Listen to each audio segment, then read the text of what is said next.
The first time anybody noticed smoke curling from that short, misshapen iron pipe sticking out the widow's roof, they started whispering, not about fire, not even about her surviving another winter alone. No, they whispered about how ugly her stove was. The chimney was barely taller than her cabin's peak, stubby and blackened, with a cap made from what looked like a bent skillet. Men from the ridge said it looked like a pot-bellied hog belly up in the snow. Others joked that her contraption looked more like a twisted engine part from some rusted-out train than anything fit for a house. No one bothered to ask why she'd built it like that, or how, or what she knew, because no one asked her anything at all since her husband died. Her name was Elsie Maddox, 42, widow, no children, no visitors, just her.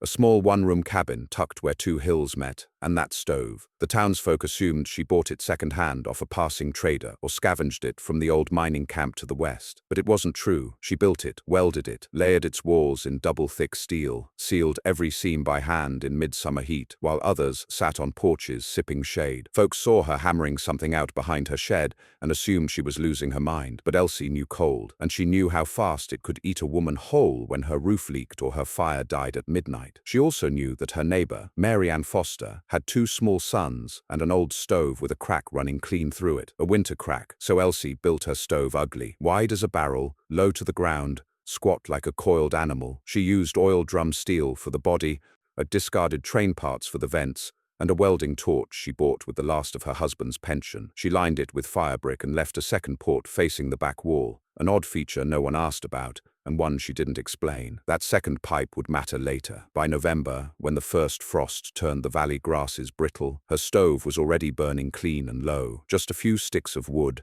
and her whole cabin held warmth till morning. And still, folks laughed, not cruelly, not always aloud, but in the way they looked too long at the chimney or called it that pig snout thing behind her back. Elsie didn't mind. She just watched the sky, because she knew what was coming, and it wasn't just snow.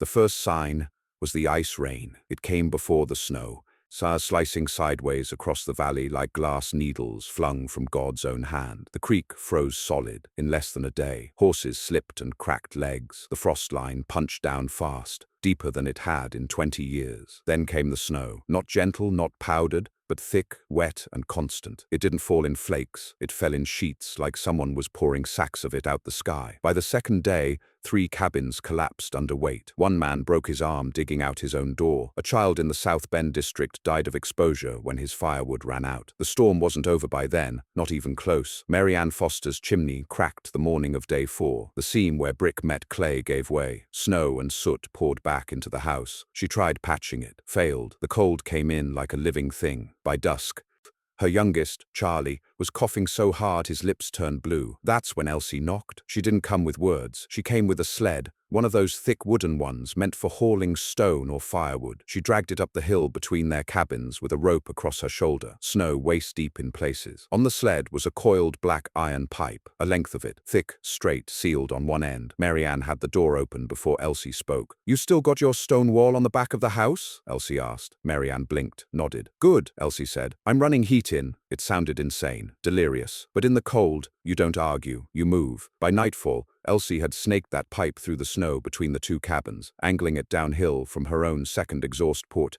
into a hole she knocked clean through the stone foundation at the back of Mary Ann's home. She sealed it with clay, ash, and a handful of broken straw. Then she lit her stove like always, and heat came through. Not fire, not smoke, just steady, slow warmth, radiating off the pipe like a lifeline. It didn't burn hot, just enough to raise the room above freezing, enough to keep the children's breath from fogging the air, enough for Charlie to stop coughing. Mary Ann cried the first night it worked. No one mocked the pipe the next morning. Word spread fast, but snow moved faster. By day 6, the wind had carved hollows into the hills so deep the Fosters couldn't leave their cabin, even if they wanted to. No horses could pass, no paths to town, just a white wall in every direction, and that pipe. The boys spent most days pressed to it like cats to a hearth. They learned to move slow, to ration wood, to keep the clay seal from cracking. They listened to the dull heartbeat of heat thudding inside the iron. Mary Ann left food outside Elsie's cabin once a day in a tin bowl, knowing she wouldn't open the door while the storm roared. On day 8, the 3rd cabin collapsed. It belonged to the Reeves, a couple with twin girls. Their roof went down overnight, and they were forced to flee barefoot into the storm. One of the girls lost 2 toes before morning. The Reeves made it to Mary Ann hands, barely, and the pipe held. That same night, Marianne crawled through waist-deep snow to knock on Elsie's cabin door. She begged her to let the Reeves move in, to share her space, but Elsie refused. She didn't open the door, didn't say a word.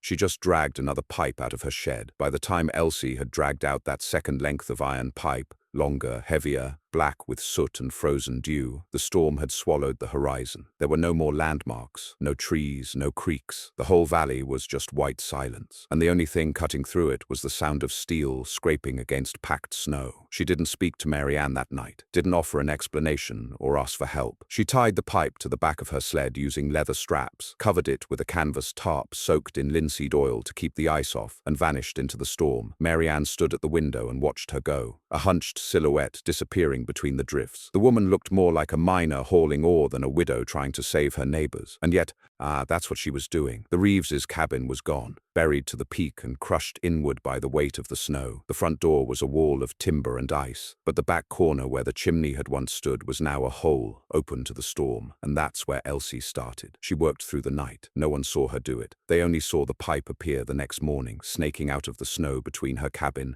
and the hollow behind the ruins of the Reeves' house. At first, no one understood how she'd done it. The ground was too uneven, the path too steep, the cold too brutal for any normal work to be done. But when the girls, wrapped in every blanket they had, were carried back into the half-standing frame of their parents' home and felt the slow heat bleeding from the new pipe, they wept. The older one, Eliza, I just said, "It's warm, Mama, it's warm." That's when Marianne finally understood what Elsie had been building. Her stove hadn't been meant for her alone. She'd designed it with outlets, with reach, with strength. That ugly iron beast of a thing wasn't just a heater. It was a furnace, a heart, and every pipe it sent out was an artery pushing life into other bodies. And Elsie kept it fed. She didn't sleep more than an hour at a time. She stacked wood through the nights, opened and closed the vents every 3 hours to regulate airflow. She had insulated the burn chamber so well that the iron never glowed. It simply radiated an almost invisible heat, a heat that crept through pipes packed in snow, warming 2 separate homes without flame, without smoke, without failure. No one in town had ever seen anything like it, but they would. By the 12th day of the storm, half the ridge was uninhabitable. Fires wouldn't stay lit, chimneys collapsed, roofs sagged under 30 inches of wet weight. Some families burned their own furniture for warmth. Others slept in shifts, huddling in root cellars or haylofts. The general store had long since closed. So had the chapel. Then came the drifts, 15 feet in some places. They swallowed fences, then sheds, then livestock. Elsie's cabin, low and square and built between hills, weathered it all, and now it was heating 3 homes. Word reached the town by a boy named Calvin Maris, who had climbed through a cellar tunnel from the South Bend and followed the ridge line on snowshoes tied with twine. He arrived in Main Street half-frozen and gasping, raving about a widow's stove that was feeding heat through the ground. No one believed him at first, but when he collapsed by the smith's forge, muttering about iron pipes and 2 families alive in the hills, they began to listen. 3 men tried to follow his tracks back. Only one returned. He had frostbite on 3 fingers and a tale that sounded like myth. He'd seen it himself, he said. The pipe, the cabin, the shimmer of heat rising through the snow. He'd placed his hand to the side of the Reeves cabin and felt warmth, actual warmth. And that's when something changed, because until that point, Elsie Maddox had been a curiosity, a lonely woman, an eccentric with a knack for welding. But after that day, people began calling her something else, a savior. They didn't say it to her face, she wouldn't have answered. But in the taverns and kitchens, in the cellars and cold barns, the story spread. The widow with the ugly iron stove had done what no preacher, no rancher, no town elder had managed. She'd kept people alive.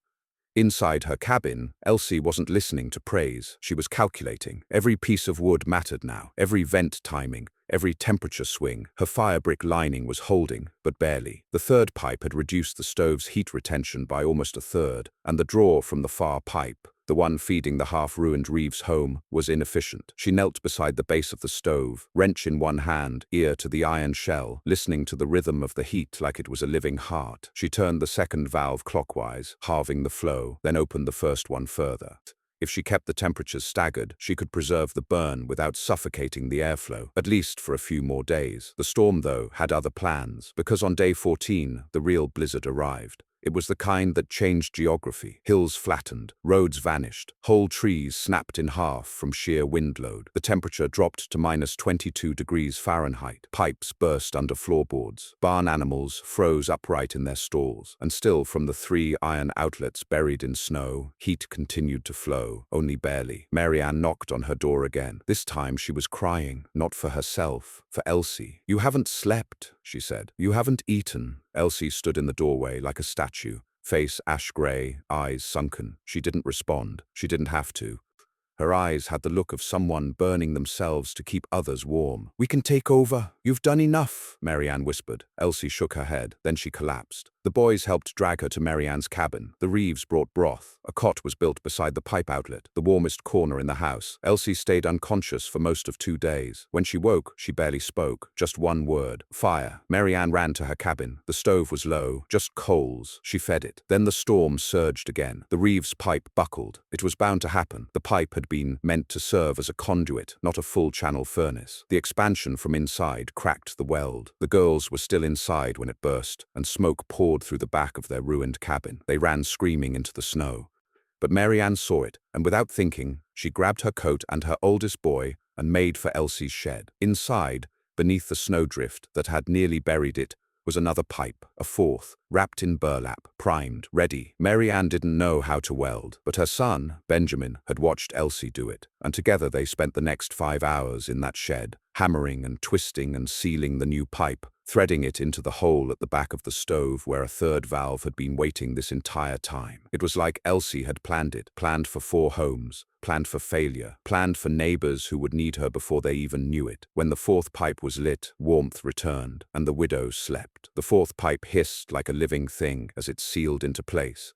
Heat surged outward like it had waited days for a new channel to breathe through. Marianne stepped back and felt it instantly, a dry, steady warmth rippling from the fresh iron, different from the damp ache of their old stoves. It wasn't wild heat, it was calm, controlled, a kind of warmth you trusted. Elsie didn't wake for another 12 hours, but when she did, she said just 2 words: "5th pipe." Marianne blinked. "You've got a 5th?" Elsie gave the smallest nod, and then added, barely above a whisper, "Stack, split wood, more airflow." That was all, but Marianne understood. The 4th pipe was pushing the stove to its edge. A 5th would mean rearranging everything, a wider chimney drawer, more wood to feed it, and faster vent cycling. Elsie's body couldn't handle that now, but someone had to, and so the handoff began. In the weeks before the storm, Elsie had labored in her shed alone, but now the door swung open for others. Marianne, Benjamin, the Reeves, even a few town boys who'd heard the rumors and made the perilous trek up the valley. They all helped. They hauled logs, cut vent channels, shoveled snow from the trench paths where the pipes ran. The widow's design became their responsibility. Her strange squat stove no longer just an oddity, but a centerpiece, a network, a lifeline. And all the while, that iron heart kept beating. The 5th pipe wasn't ready yet. It had been shaped but not sealed. The inner lining still needed its fire brick, and the connection cap was rusted from sitting unused. But Marianne's son remembered how Elsie had mixed her paste: clay, crushed charcoal, ash, and boiled linseed, and he taught the others.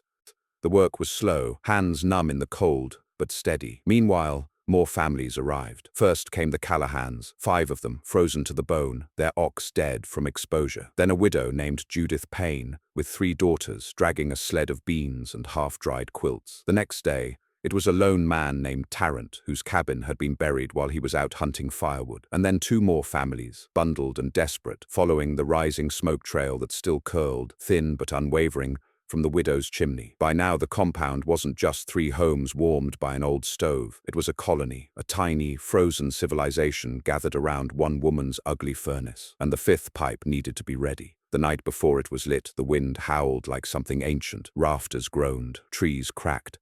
Even the pipe seals shivered, and for the first time since the stove had been fired up, Elsie looked afraid. She sat on her cot, wrapped in 4 blankets, hands trembling, lips pale, not because of the cold, but because of the limits. She knew them better than anyone, and they were close. "This is the last one," she rasped. Marianne nodded. "We'll make it count. It'll drain too fast. Can't burn wide. Gotta cycle low and staggered. Only 1 drawer at a time. "We'll watch it," Marianne promised. "We'll take turns." Elsie closed her eyes. "No mistakes. It'll buckle otherwise." And then she slept. For real this time, a sleep so deep it scared Marianne. But they had work to do. They fired the fifth pipe at dawn. The seal took. The flow hissed to life. The new cabin, the one made from a salvaged barn, hastily covered with planks and canvas, began to warm by afternoon. The people inside it cried openly. The father, a blacksmith from town who'd laughed hardest about the widow's stove weeks before, fell to his knees in front of the vent and said, "Forgive me." He didn't know Elsie had heard him. She was standing in her doorway by then, half swaddled in blankets, leaning on a stick, but upright, and watching. She said nothing. She just stared at the pipe like she was daring it to fail, and it didn't. 3 more days passed. The blizzard broke on the morning of the 20th day. It didn't vanish. It didn't end.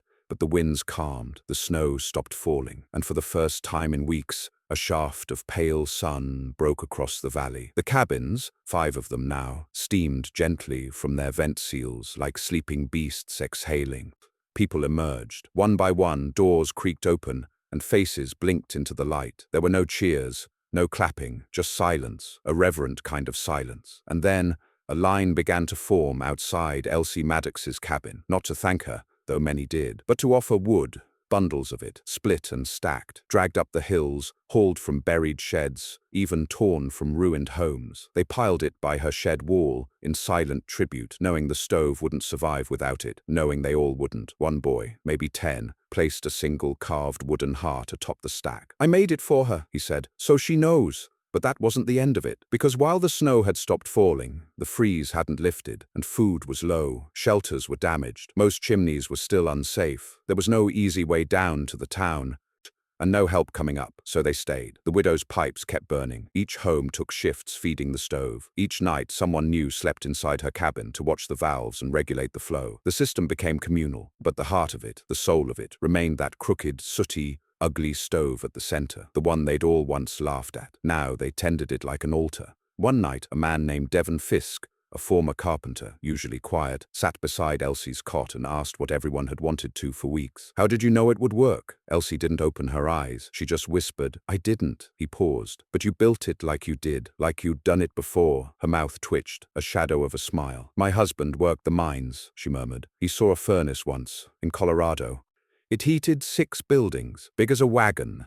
I asked questions, took notes, years ago. You remembered all that?" She opened one eye. "I remembered what mattered." He nodded, silent. After a pause, she added, "Nobody cared when I asked questions. They thought I was just talking, or grieving, but I kept asking. And they laughed?" Her expression didn't change, only until they needed me. Then she fell asleep again. By day 28, the pipes needed repairs. The third one had cracked near the Reeves' cabin, and frost was starting to build along the fourth's underside. The seals were aging. The stove had burned through nearly half the stacked wood, and the snow around the shed had begun melting from the ambient heat, drawing unwanted attention from wolves and scavengers. But the people handled it.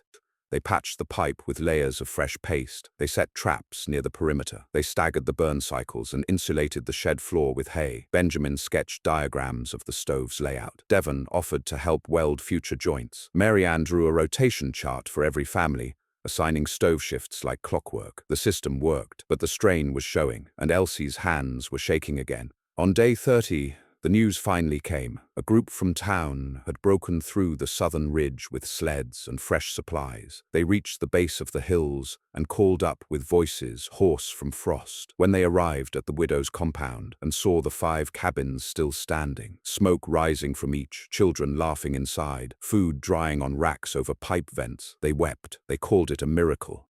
But everyone living there knew better. It wasn't a miracle. It was iron, ugly iron, and one woman who had welded it together with her bare hands. Spring didn't come easy that year. The freeze let go like a dying animal, snarling, clawing as it went. For weeks after the blizzard cracked, mornings still started below zero. Ice hung from roofs like teeth. The ground refused to thaw. It was the kind of season break that punished the hopeful and rewarded the stubborn. But in that pocket of cabins, the ones warmed by the widow's stove, something had shifted deeper than the weather. It wasn't just survival anymore. It was reverence. They stopped calling it the stove entirely. They called it the heart, and no one laughed about its looks anymore. By early March, the ground was soft enough to dig again.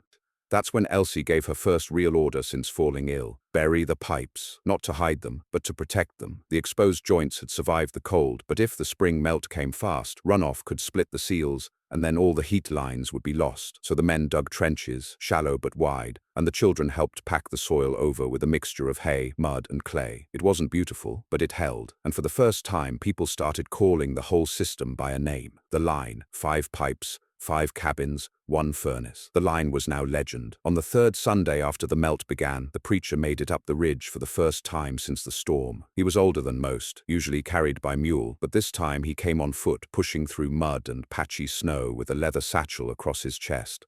He had brought no sermon, just a question. I was told there's a woman here with a furnace that fed 5 homes. They pointed him to the widow's cabin. She was on the porch now, more often than not, still wrapped in wool, still gaunt from the long weeks, but sitting upright, watching everything, watching her people move. She didn't stand when the preacher arrived. She didn't need to. He took off his hat, looked her in the eye. I'd like to pray with you, Miss Maddox. She shook her head. I didn't pray this thing into existence. He chuckled, a dry sound. I figured you might say that. What did you come for then? He looked at the black pipe winding down into the earth like a root system and said softly, to understand what God sees when he looks at steel made holy. Elsie blinked, then looked away. Tell him to bring more clay, she said. Seal's wearing thin at line 3, and that was the end of that. That night the stove coughed. Just once, a deep metallic groan from the lowest vent. Benjamin was on watch and rushed to the chamber. The pressure valve on the first exhaust pipe had jammed. The drawer wasn't cycling right. The airflow had bottlenecked, and back pressure had begun to build. He opened the chamber. Flames spat outward. He staggered back, hand burned, face singed. But he didn't panic. He reached for the emergency damper Elsie had installed and closed the flow. The sound vanished, the pressure released, and the stove settled. When Elsie was told the next morning, she only nodded. Good, now he understands it's alive. The town sent an envoy next, a man named Riker, who ran the blacksmith shop and had once laughed the loudest about the widow's pot-belly stove pig. He didn't laugh now. He came with papers, said they wanted to replicate the furnace, that they'd build something like it in town, maybe run it to the chapel and schoolhouse. Could use your designs, he said. Elsie didn't answer. I mean, we'd pay, we'd credit you, maybe build a new shed here, better sealed, more space. She just stared at him. Mary Ann stepped in. She'll give you the specs, if you give her what she needs, which is 10 cords of dry pine, steel sheet, fire brick, and 6 pairs of hands to lay new trench before the spring thaw breaks the hill. Riker blinked. That's a lot for blueprints. Mary Ann didn't blink. Then come back when you've buried enough coffins to know what heat is worth. He left without the papers. But 2 days later, the supplies arrived. By April, the line had names. Each pipe route had been nicknamed by the children: the long tooth, the bear's breath, the black finger, the hollow spine, and the echo route. They played games tracing the lines in the dirt, mapping out heat routes like explorers. They had rules: never stand on a live pipe, never pour water on the heart, always knock before checking the chamber. One boy, Thomas, carved a wooden sign for the shed. It read simply, "Here lives the fire." Elsie let them nail it to the door. But while the world around her began to thaw, Elsie didn't. Her body had paid a price. Her lungs rattled when she walked. Her fingers stayed curled half the time, stiff from frostbite and strain. She didn't complain. She simply moved slower, spoke less, and watched. Mary Ann began to worry. Not about the stove, about her. She brought broth each morning, sat beside her in silence most evenings. One night she finally asked, "Do you think it'll outlive you?" Elsie looked at the horizon. If they learn to fix it, yes. They've already started. Benjamin's drawn up 2 designs of his own. Elsie nodded faintly. Then yes, it will. Mary Ann hesitated. You built it ugly, she said, but it saved more lives than anything beautiful ever has. Elsie didn't smile, but her voice softened. Pretty things get admired, ugly ones get used. I built it to be used, and that was the truth of her. She hadn't built it to be marveled at. She'd built it because people freeze fast and pity doesn't keep anyone alive. In May, the first visitor from another town arrived. She was a woman from across the canyon, 3 days' ride. Said she'd heard of the widow's fire, that she wanted to see it with her own eyes. Elsie let her in, let her walk the pipeline. Let her sit beside the heart. She can copy it, Elsie told Benjamin later, but she won't understand it unless she's held a child who's turning blue. That became another rule. Only those who've known the cold could tend the furnace right. The valley changed after that. People who once mocked Elsie now sent their sons to learn from her. Families whose homes had failed began reinforcing them with stone and trench. No one argued when she asked for help gathering clay, or when she called for another pipe to be laid, not for a new home, but for a drying shed to smoke meat and preserve goods without spoil. The heart didn't just warm anymore, it enabled. One boy built a bench over the warmest pipe and called it the Sleeping Rock. A woman gave birth in the Maddox cabin, calling her daughter Ember. A girl wrote a hymn and sang it outside the shed each dusk. Elsie said nothing about these things, but she watched, and behind her eyes was something close to peace. Until the seventh pipe burst. It had been a test, an experiment, a new channel run to a distant shed where they hoped to dry herbs and leather. But the distance was too great, the draw too thin. When it cracked, it sent a wave of heat back down the line that nearly scalded the fourth pipe. Benjamin caught it in time, shut the damper, capped the burst, drained the flow. No one was hurt. But that night, as he stood beside Elsie and explained what had gone wrong, she said nothing for a long time.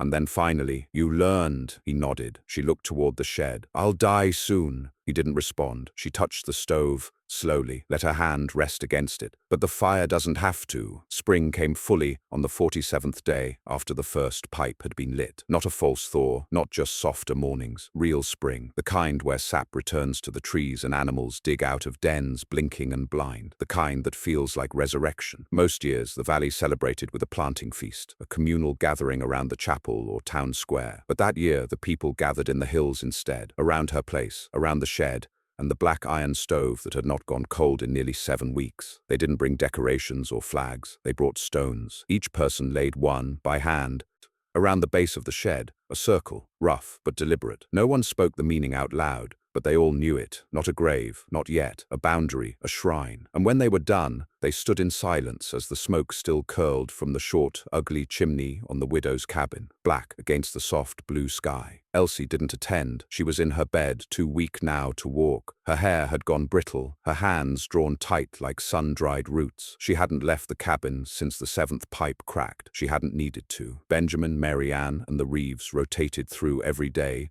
checking on her, keeping logs, tracking temperatures, adjusting burn schedules. The line was stable, for now. That morning, Mary Ann sat by her side, holding a mug of tea that neither of them had the strength to sip. I don't think the town will ever forget you," she said softly. Elsie coughed, a shallow rasp, and whispered, "They will." Mary Ann shook her head. "They'll carve your name somewhere. Don't let them." "Why not?" Elsie's eyes opened, cloudy but still sharp. "Because they'll make a statue," Mary Ann frowned.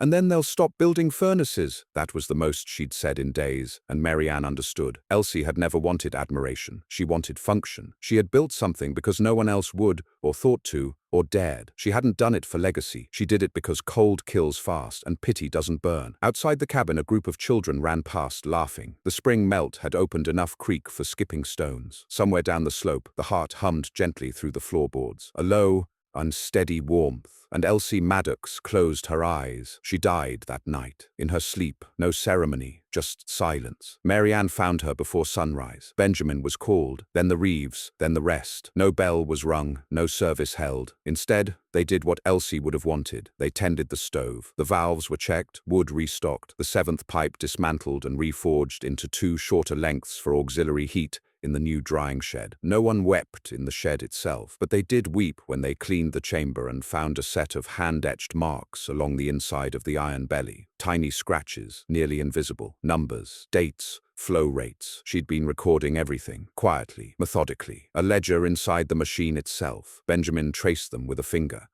"She knew this thing better than her own bones," he murmured. "They buried her in the valley, not by the chapel, not in town, right beside the heart, not under it, not marked, just beside it, and the shed stayed standing. The townsfolk asked, repeatedly, to move the stove to the square, to build a new furnace in its place, and honor her with the original, encased behind glass. Benjamin refused, so did Mary Ann, and the Reeves, and everyone who had spent the winter with their hands around one of those black iron pipes, praying for one more night of heat. The heart stayed, and the pipes ran warm the next winter, and the one after that. Years passed, the hills changed, more cabins came, a schoolhouse, a smithy, a granary, but the furnace never left. When it rusted, they patched it. When it buckled, they recast parts.